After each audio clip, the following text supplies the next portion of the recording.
60ರ ಅರ್ಚಕರೊಬ್ಬರು ಚಾಟಿಂಗ್ ಮಾಡಿ ಮೋಸ ಹೋಗಿರುವಂತ ಘಟನೆ ಮಂಡ್ಯ ಜಿಲ್ಲೆಯಲ್ಲಿ ನಡೆದಿದೆ. 60 ವರ್ಷ ವಯಸ್ಸಿನ ಅರ್ಚಕರೊಬ್ಬರು ಚಾಟಿಂಗ್ ಮಾಡಿ ಮೋಸಕ್ಕೊಳಗಾಗಿರೋ ಆನ್ಲೈನ್ನಲ್ಲೇ ಅಜ್ಜನಿಗೆ ಲಕ್ಷ ಪಂಗನಾಮ ಹಾಕಲಾಗಿದೆ. ತೆಲಂಗಾಣದ ಮಹಿಳೆಯ ಫೋಟೋವನ್ನು ಬಳಸಿ ಮೋಸ ಮಾಡಲಾಗಿದೆ. ಸಿರಿ ಶ್ರೇಷಾ ಸರಿತಾ ಅನ್ನೋ ಹೆಸರಲ್ಲಿ ನಕಲಿ ಅಕೌಂಟ್ ಅನ್ನು ತೆರೆದು ಅದಕ್ಕೊಂದು ಯಾರ್ದೋ ಫೋಟೋವನ್ನು ಹಾಕಿ, ಅಂದರೆ ಸಿರಿ ಬರ್ರೆಲಕ್ಕ ಅನ್ನೋ ಮಹಿಳೆಯ ಫೋಟೋವನ್ನು ಹಾಕಿ ಅರ್ಚಕರಿಗೆ ಮೋಸ ಮಾಡಲಾಗಿದೆ. ತೆಲಂಗಾಣ ಮೂಲದ ಸಿರಿ ಬರ್ರೆಲಕ್ಕ ಇವರ ಫೋಟೋವನ್ನು ಹಾಕಿ ದುಡ್ಡು ಪಡ್ಕೊಂಡು ಮೋಸ ಮಾಡಲಾಗಿದೆ. ಸದ್ಯ ಸೈಬರ್ ಕ್ರೈಮ್ ಮೊರೆ ಹೋಗಿದ್ದಾರೆ ಅರ್ಚಕ. ಮಂಡ್ಯದ ಪಾಂಡವಪುರ ಮೂಲದ ಅರ್ಚಕನಿಗೆ ಈ ರೀತಿ ಮೋಸ ಆಗಿರೋ. ನಮಸ್ಕಾರ, ನಾನು ವಿಜಯ್ ಕುಮಾರ್. ಇಲ್ಲಿ ಪಾಂಡವಪುರ ದೇವಸ್ಥಾನದಲ್ಲಿ ಕೆಲಸ ಮಾಡ್ಕೊಂಡಿದ್ದೀನಿ. ಒಂದು ಆತ್ಮಹತ್ಯೆ ಚಿಂತಕ. ನನಗೆ ಯಾರೂ ಫ್ಯಾಮಿಲಿ ಇಲ್ಲ, ಒಬ್ಬಂಟಿಗ. ಈಗ ಇತ್ತೀಚೆಗೆ ಒಂದು ಫೇಸ್ಬುಕ್ನಲ್ಲಿ ಒಂದು ಏಪ್ರಿಲ್ ತಿಂಗಳಿನಲ್ಲಿ ಒಂದು ಹುಡುಗಿ ತುಂಬ ಹತ್ಕೊಂಡಿತ್ತು. ಹತ್ಕೊಂಡು ನನಗೆ ಯಾರಿಲ್ಲ, ತಂದೆ ತಾಯಿ ತೀರೋಗ್ಬಿಟ್ಟು ಈಗ 4 ತಿಂಗಳಾಯಿತು. ನಾನೀಗ ಹೈದ್ರಾಬಾದಲ್ಲಿ ಒಂದು PGನಲ್ಲಿ ಇದ್ದೀನಿ. ನನಗೆ ಸಹಾಯ ಮಾಡಿ, ನಾನು ನಿಮ್ಮದನ್ನು ನೋಡ್ಕೊಳ್ತೀನಿ, ನೀವು ಬಸ್ ಚಾರ್ಜ್ ಕಳಿಸಿ, ನನಗೆ ಬಂದುಬಿಡ್ತೀನಿ. ನನಗೆ ಹೊಟ್ಟೆಗಿಲ್ಲ, ಬಟ್ಟೆಗಿಲ್ಲ, ನಾನು PGಗೆ ದುಡ್ಡು ಕಟ್ಟಲಿಕ್ಕೆ ಆಗಲಿಲ್ಲ, ಅದರಿಂದಾಗಿ ಸ್ವಲ್ಪ ದುಡ್ಡು ಕಳಿಸ್ಕೊಡಿ ಅಂತಕೊಂಡು ಹೇಳಿ, ಆಮೇಲೆ ಆರೋಗ್ಯ ಸರಿ ಇಲ್ಲ, ಆಮೇಲೆ PGಗೆ ದುಡ್ಡು ಕಟ್ಟಬೇಕು, ಆಮೇಲೆ ಕೆಲಸ ಸಿಕ್ತು, ಕೆಲಸಕ್ಕೆ ಡಿಪಾಸಿಟ್ ಕಟ್ಟಬೇಕು, ಅಲ್ಲಿ ಹೋಗಲಿಕ್ಕೆ ಮುಂಬೈಗೆ ಹೋಗಲಿಕ್ಕೆ ಟ್ರೈನ್ ಚಾರ್ಜು, ಹೀಗೆ ಎಲ್ಲ ದುಡ್ಡನ್ನು ಕಿತ್ತು ನನಗೆ ಮೋಸ ಮಾಡಿದ್ದಾಳೆ. ಇವತ್ತು ಬರ್ತೀನಿ, ನಾಳೆ ಬರ್ತೀನಿ ಅಂತಕೊಂಡು ಹೇಳಿ ಹಣವನ್ನು ಹಾಕಿಸ್ಕೊಂಡು ಇವತ್ತಿನವರೆಗೂ ಬಂದಿಲ್ಲ. ಅವಳು ಬರದೇ ಇದ್ರೂ ಪರವಾಗಿಲ್ಲ, ನಾನು ದುಡ್ಡು ಕಳಿಸ್ಕೊಡು ಅಂತ ಹೇಳಿದೆ. ಅವಳು ಇದೇ ವ್ಯಕ್ತಿನ ಅಂತೇಳಿ ನನಗೆ ವೀಡಿಯೋ ಕಾಲ್ನಲ್ಲಿ ಮಾತಾಡಿಲ್ಲ, ಅವಳು ಫೋನ್ ಸರಿ ಇಲ್ಲ ಅಂತೇಳಿ. ಆಯಿತಾ, ಅದರಿಂದಾಗಿ ಅವಳು ಕಳಿಸಿದ ಫೋಟೋನ ಅವಳೇ ಅಂತ ತಿಳ್ಕೊಂಡಿದ್ದೀನಿ. ಬಟ್ ಅವಳ ಅಕೌಂಟಲ್ಲಿ ಅವಳು ಫೋನಲ್ಲಿ ಮಾತಾಡೋ ವಾಯ್ಸ್ ಮಾತ್ರ ಹುಡುಗಿ ವಾಯ್ಸು, ಒಂದೇ ವಾಯ್ಸಲ್ಲಿ ಮಾತಾಡಿರೋದು. ಇದು ಯಾವ ರೀತಿ ಹಿಂದುಗಡೆ ಬ್ಯಾಕ್ಗ್ರೌಂಡ್ ಆಗಿದೆ, ಅವ್ರ ಗ್ಯಾಂಗ್ ಇದೆಯೋ ಅಥವಾ ಅವಳು ನಿಜವಾಗಿ ಇದು ಮಾಡಿದಳೋ ಅಥವಾ ನಿಜವಾಗಿ ಮೋಸ ಮಾಡಬೇಕು ಅಂದರೆ ಇನ್ನೊಬ್ಬರಿಗೆ ಸೇರ್ಕೊಂಡು ಇದು ಮಾಡಿದಳು ಅಂತ ಗೊತ್ತಾಗ್ತಾಯಿಲ್ಲ. ನಾನು ತಡೆಯೋಷ್ಟು ತರದೆ, ನನಗೆ ಐ ಕ್ಯಾನಾಟ್ ಟಾಲರೇಟ್ ಮೋರ್. ಅದು ನನ್ನ ಪೇಷನ್ಸ್ಗೆ ಒಂದು ಬೆಲೆ ಇದೆ ಅಲ್ವಾ.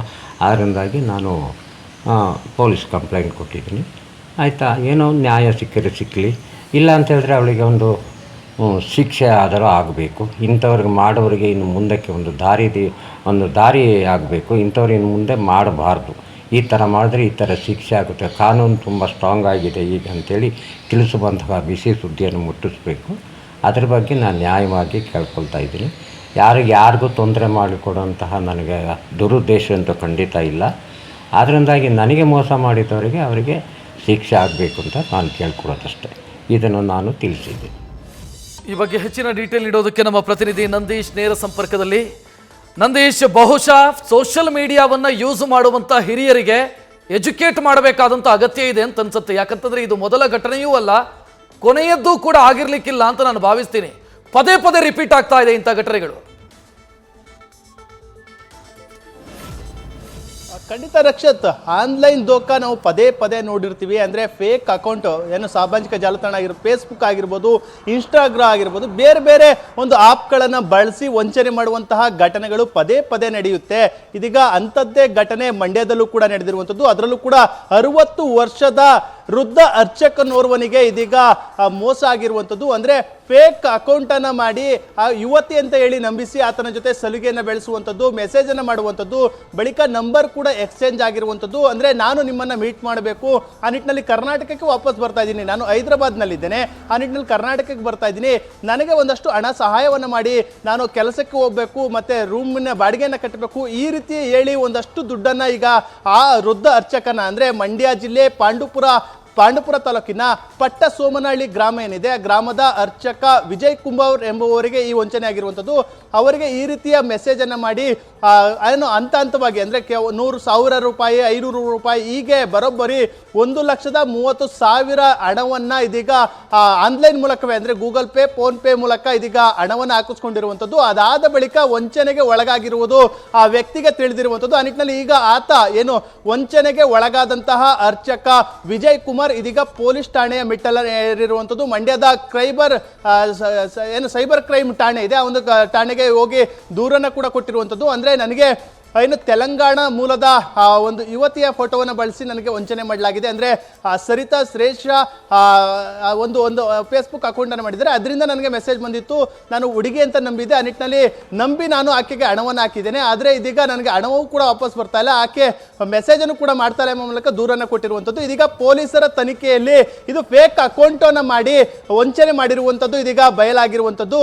ಅಂದರೆ ಒಂದಷ್ಟು ಮಾಹಿತಿಗಳನ್ನು ಕೂಡ ಪಡ್ಕೊಂಡಿದ್ದಾರೆ. ಅದರಲ್ಲಿ ತೆಲಂಗಾಣ ಮೂಲದ ಯುವತಿಯ ಫೋಟೋವನ್ನು ಬಳಸಿರುವಂಥದ್ದು ಇದೀಗ ಬಯಲಾಗಿರುವಂಥದ್ದು. ಅಂದರೆ ಏನು ಸಿರಿ ಬರಲಕ್ಕ ಏನಿದ್ದಾರೆ ಅವರ ಒಂದು ಫೋಟೋಗಳನ್ನು ಬಳಸಿ ತೆಲಂಗಾಣ ಮೂಲದ ಯುವತಿಯ ಫೋಟೋವನ್ನು ಈ ವಂಚನೆ ಮಾಡಿರುವುದು ಇದೀಗ ಬೆಳಕಿಗೆ ಬಂದಿರುವಂಥದ್ದು. ಆ ನಿಟ್ಟಿನಲ್ಲಿ ಎಷ್ಟೇ ಜನರು ಕೂಡ ಈ ರೀತಿ ವಂಚನೆಗೆ ಒಳಗಾಗ್ತಿದ್ರು ಕೂಡ ಪದೇ ಪದೇ ಜನರು ಈ ರೀತಿ ವಂಚನೆಗೆ ಒಳಗಾಗಿರುವಂಥದ್ದು ಕಂಡು ಬರ್ತಾ ಇದೆ. ಇದು ಅದೇ ರೀತಿ ಮಂಡ್ಯದ ವೃದ್ಧ ವ್ಯಕ್ತಿಯೊಬ್ಬ ಅರ್ಚಕನೊಬ್ಬ ಈ ರೀತಿ ವಂಚನೆಗೆ ಒಳಗಾಗಿ ಇದೀಗ ಲಕ್ಷ ಹಣವನ್ನು ಕಳೆದುಕೊಂಡಿರುವಂಥದ್ದು ಬೆಳಕಿಗೆ ಬಂದಿರುವಂಥದ್ದು. ಆ ನಿಟ್ಟಿನಲ್ಲಿ ಈಗಾಗಲೇ ಪೊಲೀಸರಿಗೆ ಕೂಡ ದೂರನ್ನು ಕೊಟ್ಟಿದ್ದಾರೆ. ಆ ನಿಟ್ಟಿನಲ್ಲಿ ಇದೀಗ ತನಿಖೆಯನ್ನು ಮಾಡಿ ಆ ಒಂದು ಫೇಕ್ ID ಕ್ರಿಯೇಟ್ ಅನ್ನು ಮಾಡಿದಂಥವ್ರು ಯಾರು ಎಂಬ ನಿಟ್ಟಿನಲ್ಲಿ ಪತ್ತೆ ಹಚ್ಚೋದಕ್ಕೂ ಕೂಡ ಮುಂದಾಗಿರುವಂಥದ್ದು. ರಕ್ಷತ್, ಧನ್ಯವಾದ ನಂದೀಶ್ ಮಾಹಿತಿಗೆ. ಮಂಡ್ಯ ಮೂಲದ ಅರ್ಚಕರೊಬ್ಬರಿಗೆ ಫೇಕ್ ಅಕೌಂಟಿಂದ ಮೆಸೇಜ್ ಬಂದು ಅವರು ದುಡ್ಡು ಕಳ್ಕೊಂಡಿರುವಂಥ ಘಟನೆ ಇದು. ನಾನು ತೆಲಂಗಾಣದಲ್ಲಿದ್ದೀನಿ, ಹೈದರಾಬಾದಲ್ಲಿದ್ದೀನಿ, ನಾನು ಬರ್ತೀನಿ ನಿಮ್ಮಲ್ಲಿಗೆ ಅಂತ ಹೇಳಿ ದುಡ್ಡು ಹಾಕಿಸ್ಕೊಂಡಿರೋದು. ಅಂದರೆ ನಿಮ್ಮನ್ನು ನೋಡ್ಕೊಳ್ಳೋದಕ್ಕೆ ನಾನು ಬರ್ತೀನಿ ಅಂತ ಹೇಳಿ ದುಡ್ಡು ಹಾಕಿಸ್ಕೊಂಡಿರೋದು. ವೃದ್ಧ ಅರ್ಚಕರು ಸದ್ಯ ಕಂಗಾಲಾಗಿದ್ದಾರೆ. ನಾನು ಹಾಕಿರುವಂಥ ದುಡ್ಡು ಬಂದಿಲ್ಲ, ಅವರು ನನ್ನ ಮೆಸೇಜಿಗೆ ರಿಪ್ಲೈ ಮಾಡ್ತಿಲ್ಲ ಅಂತ ಅಳಲು ತೋಡ್ಕೊಳ್ತಾ ಇದ್ದಾರೆ.